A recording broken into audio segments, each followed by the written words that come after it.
और चलिए अब एक बड़ी खबर आपको बता दें, राहुल गांधी से ईडी की पूछताछ जारी है। विरोध में कांग्रेसियों ने प्रदर्शन भी किया है। कई कांग्रेस के नेताओं को हिरासत में भी लिया गया है। तुगलक रोड थाने पहुंची हैं प्रियंका गांधी। कांग्रेस के कार्यकर्ताओं से उन्होंने मुलाकात की है। हालांकि आपकी जानकारी के लिए बता दें कि ईडी के दफ्तर में राहुल गांधी अपनी बहन प्रियंका गांधी के साथ पहुंचे और कार्यकर्ताओं से मुलाकात यहां पर प्रियंका गांधी ने की है। कई कार्यकर्ताओं को हिरासत में भी लिया गया है।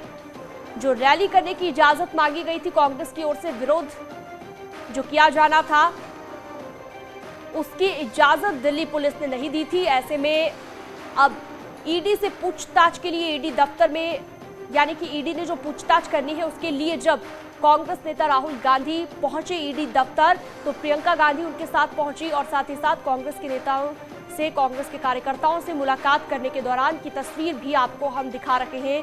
प्रियंका गांधी ने मुलाकात की है कांग्रेस के कार्यकर्ताओं से। तो ये देख सकते हैं आप दो तस्वीर आपकी टीवी स्क्रीन पर। पहली तस्वीर जब हिरासत में लिया गया कांग्रेस के कार्यकर्ताओं को, वो आप देख सकते हैं। रणदीप सुरजेवाला भी इसमें शामिल रहे और तमाम अन्य कांग्रेस के बड़े नेता मौजूद रहे। साथ ही साथ थाने में जो मुलाकात करते हुई नजर आई प्रियंका गांधी कांग्रेस के कार्यकर्ताओं से, वो आप देख सकते हैं। दूसरी तरफ ईडी दफ्तर में इस वक्त पूछताछ चल रही है राहुल गांधी से। तो ईडी के 3 अधिकारी जो है ये पूछताछ कर रहे हैं। कई कांग्रेस नेता हिरासत में ले लिए गए हैं। 2 तस्वीरों के जरिए आप समझिए कि इस वक्त क्या माहौल है कांग्रेस में।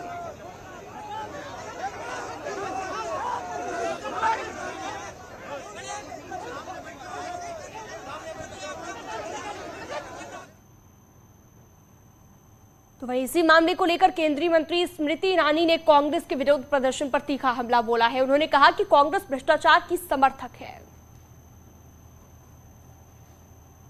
उस वक्त जिसके शेयर होल्डर थे 5000 से ज्यादा स्वतंत्रता सेनानी और जिस पर अब कब्जा है गांधी खानदान का, जिस अखबार के प्रकाशन के लिए स्वतंत्रता सेनानी शेयर होल्डर सुनिश्चित की गए, उसकी शेयर होल्डिंग एक परिवार को इसलिए दी गई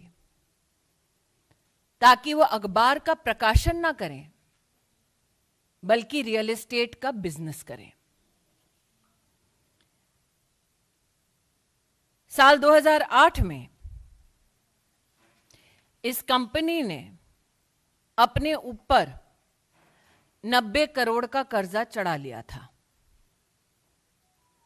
और फैसला किया कि अब ये कंपनी प्रॉपर्टी के बिजनेस में उतरेगी।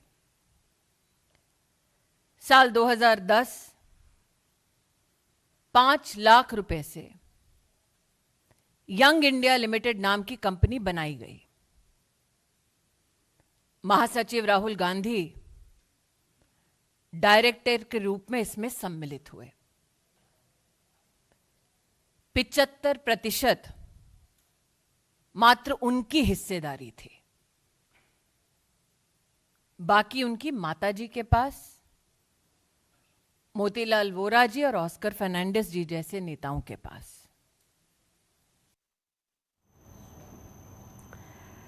यूपी के डिप्टी सीएम केशव प्रसाद मौर्य ने भी कांग्रेस के विरोध प्रदर्शन को लेकर निशाना साधा और कहा है कि कांग्रेस भ्रष्टाचार के पर्याय के तौर पर खुद को पेश कर रही है। भावना से कार्रवाई नहीं करती है, भ्रष्टाचार के खिलाफ कार्रवाई करती है और कांग्रेस भ्रष्टाचार की पर्याय के रूप में अपने आप को प्रदर्शित करने का काम कर रही है। अन्यथा जिस मामले में, नेशनल हेराल्ड मामले में, जिसमें स्वतंत्रता संग्राम सेनानियों का शेयर था, जो 5 करोड़ से आज 5000 करोड़ रुपए की प्रॉपर्टी बनी हुई है, जिसको उस समय की कांग्रेस ने सरकारों के माध्यम से कीमती ज़मीनें इस नेशनल हेराल्ड के नाम से जो थी, उसको 38-38% का शेयर माँ बेटे ने लिया और 24% का शेयर स्वर्गीय मोतीलाल वोरा जी और ऑस्कर फर्नांडिस जी, या दोनों लोगों के नाम से लिया गया था। यानी कांग्रेस ने एक तरह से इस पर कब्जा किया था और अगर ईडी उस पर पूछताछ करना चाहता है तो यह उसमें जाकर के जवाब दें। अगर इनको ईडी से कोई तकलीफ है तो कोर्ट में जाएं, लेकिन अगर ये समझते हैं कि भ्रष्टाचार करेंगे और राजनीतिक रूप दे करके बच जाएंगे, तो मुझे नहीं लगता है कि अब देश की सरकार या देश की संस्थाएं सबके साथ न्याय करती हैं, सबके साथ एक जैसा व्यवहार करती हैं। तो उधर इस पूरे प्रकरण पर रॉबर्ट वाड्रा की भी प्रतिक्रिया सामने आई है। रॉबर्ट वाड्रा ने कहा है कि सरकार एजेंसियों का गलत इस्तेमाल कर रही है। पूछताछ अभी तक लगातार जारी है और कांग्रेस के बड़े बड़े नेताओं को हिरासत में भी ले लिया गया। इसको किस तरीके से देख रहे हैं? मैं देखूंगा कि एजेंसियों का गलत इस्तेमाल किया जा रहा है और मैं नहीं बोल रहा हूँ, पूरा देश के हर नागरिक से आप पूछेंगे तो उनको लग रहा है कि जब भी ईडी की बात करेंगे तो उनको लगेगा कि वो तो बीजेपी के वजह से ही जाते हैं और लोगों को परेशान करते हैं। और आप देखेंगे जब भी कोई प्रचार कर रहा हो या कहीं भी इलेक्शन हो रहा हो तो जो उम्मीदवार है उनके परिवार को ज़रूर परेशान किया जाता है, चाहे कोलकाता हो या पंजाब हो, हर जगह। तो ज़रूर मैंने भी झेला है ये काफ़ी समय से, मतलब कि 2014 से जब से ये बीजेपी आई है पावर में, तब से कोई ना कोई परेशानी करते रहते हैं। पर मैं कहूँगा अगर कानूनी तौर से या आप मतलब कि अगर कुछ इनकम टैक्स का इशू होता है तो उसमें असेसमेंट करिए और उसका जो अगर कभी लगता है कुछ गलत है तो उसका पेनल्टी देकर उसको ख़त्म कर सकते हैं। पर आप मतलब कि एजेंसी के द्वारा मतलब समन करते हैं, आप 15 बारी बुलाते हैं।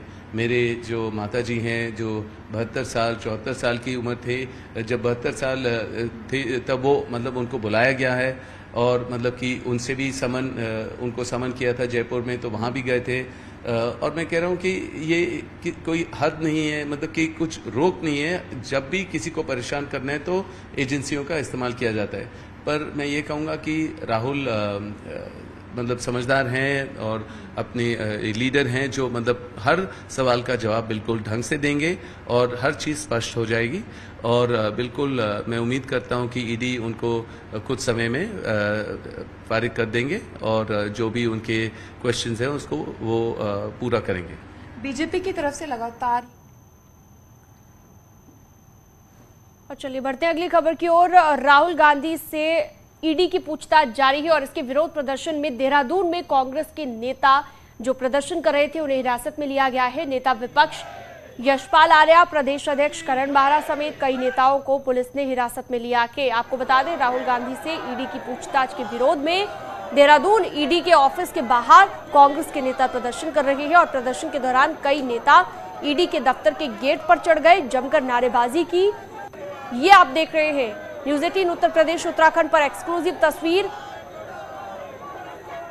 जो यहां पर प्रदर्शन करते हुए नजर आए और ईडी दफ्तर के गेट पर चढ़ गए। देहरादून की ये तस्वीरें आप देखिए न्यूज़ 18 उत्तर प्रदेश उत्तराखंड पर, जहां कांग्रेस का विरोध प्रदर्शन जो ईडी पूछताछ कर रही है राहुल गांधी से उसे लेकर, और यहां पर हिरासत में भी लिए गए हैं कई कांग्रेस नेता। हालांकि दिल्ली की बात करें, दिल्ली में भी कांग्रेस के नेताओं को हिरासत में लिया है पुलिस ने, क्योंकि नारेबाजी वहां पर की जा रही थी और बिना इजाजत के रैली निकाली जा रही थी। तो ईडी के दफ्तर के गेट पर चढ़ गए कुछ कांग्रेसी नेता देहरादून में। ये देखिए तस्वीरें आप देख रहे हैं आपकी टीवी स्क्रीन पर न्यूज़ 18 उत्तर प्रदेश उत्तराखंड पर। ईडी के ऑफिस के बाहर कांग्रेस ने यह प्रदर्शन किया। हालांकि आपकी जानकारी के लिए बता दें कि यहाँ पर यशपाल आर्या समेत कई और कांग्रेस नेता प्रदर्शन करते हुए नजर आए और कुछ कांग्रेस के नेताओं को हिरासत में भी लिया गया कि जो जानकारी मिली है। दीपांकर भट्ट फोन लाइन पर मौजूद है ज्यादा जानकारी के साथ। दीपांकर, कौन कौन कांग्रेस के नेता हिरासत में लिए गए हैं और अभी क्या स्थिति है वहां पर ईडी दफ्तर के बाहर? बिल्कुल, इस वक्त सभी नेताओं को हिरासत में ले लिया पुलिस ने और सभी को पुलिस लाइन ले जाया गया है और ईडी ऑफिस के बाहर जो प्रदर्शन चल रहा था वो पूरी तरह खत्म हो चुका है और नेताओं को वहां से हटा लिया गया है, क्योंकि उग्र हुए थे वहां पर कांग्रेस के नेता। गेट पर चढ़ने की कोशिश की थी, अंदर कैंपस में दाखिल होने की कोशिश की थी, तो उसका पुलिस ने एक्शन दिखाया और सबको हिरासत में लेकर फिलहाल पुलिस लाइन भेजा गया है। इन नेताओं में नेता विपक्ष यशपाल आर्या हैं, तमाम विधायक हैं, क्योंकि कल से सत्र होना है देहरादून में, तो तमाम कांग्रेस के विधायक भी देहरादून में मौजूद थे, वो सब शामिल हैं। इसका कार्यकारी अध्यक्ष भुवन कापड़ी हैं, रणजीत रावत है, इसके अलावा प्रीतम सिंह जो पूर्व प्रदेश अध्यक्ष और नेता विपक्ष हैं, करण महाराज जो प्रदेश अध्यक्ष हैं, कांग्रेस की महिला प्रदेश अध्यक्ष ज्योति रौतेला, ऐसे तमाम नेता कांग्रेस के थे जो आज प्रदर्शन में शामिल होने के लिए पहुंचे थे। और सबका ये कहना था कि जब तक राहुल गांधी से पूछताछ जारी रहेगी यहाँ पर प्रदर्शन जारी रहेगा, लेकिन पुलिस ने फिलहाल वहां से हटा लिया। बिल्कुल दीपांकर, एक तरफ जहां हम देश की राजधानी दिल्ली में देख रहे हैं कि इसी तरह से कांग्रेस के नेता प्रदर्शन करते नजर आए, उन्हें हिरासत में लेना पड़ा, तो दूसरी तरफ उत्तराखंड की राजधानी में भी कुछ ऐसा ही आलम देखने को मिल रहा है। कांग्रेस के नेता अलग अलग जगहों पर प्रदर्शन करते नजर आ रहे हैं। बिल्कुल, देश भर में आज कांग्रेस तरफ से कॉल था कि जब राहुल गांधी से ईडी में पूछताछ करेगी उस वक्त सभी राज्यों में अलग अलग जगहों पर कांग्रेस के नेता प्रदर्शन करेंगे और उनकी प्रदेश इकाइयों को यह काम सौंपा गया था। तो उत्तराखंड में कांग्रेस के प्रदेश अध्यक्ष करण माहरा के नेतृत्व में पूरी कांग्रेस ने प्रदर्शन किया। हालांकि जब वो उग्र हुए तो उसके बाद पुलिस ने उन्हें हिरासत में लिया है और अब सबको पुलिस लाइन ले जाया गया है। फिलहाल पर जो ईडी का ऑफिस है वहां पर अब कोई भी कार्रवाई नहीं चल रही। ठीक है, बहुत शुक्रिया आपका दीपांकर भट्ट, आपने ये तमाम जानकारी दी, अपडेट दिया। तो कांग्रेस ने विरोध प्रदर्शन किया है अलग अलग जगहों पर, ईडी जो पूछताछ कर रही है राहुल गांधी से उसके खिलाफ। एक छोटे से ब्रेक के लिए यहां पर रुकना होगा। इस न्यूज हेडलाइंस के प्रायोजक पेट